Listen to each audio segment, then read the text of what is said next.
Sa ibang balita naman, sisikapin ng administration party na makapili na magiging running mate ni DILG Secretary at Presidential Standard Bearer Mar Rojas sa 2016 elections sa kalagitnaan ng Setyembre.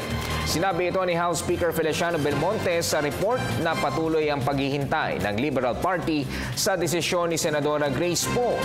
Aminado si Belmonte na gusto ni Pangulong Aquino si Poe dahil sa nakitang determinasyon na mapaghusay pa ang estado ng Pilipinas.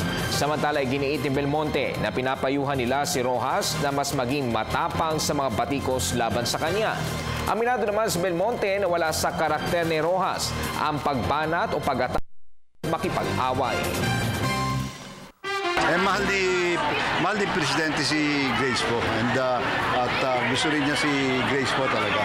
At nakikita rin niya na yung karanasan, kagalingan, nagawa ni Mar at saka yung popularidad ni Grace at bagong muka, complement one another also. I think we will have to make a decision at the latest by mid next month.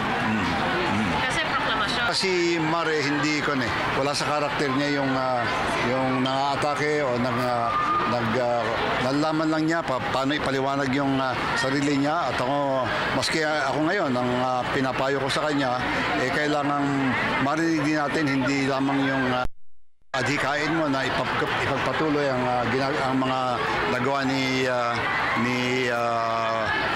President Aquino.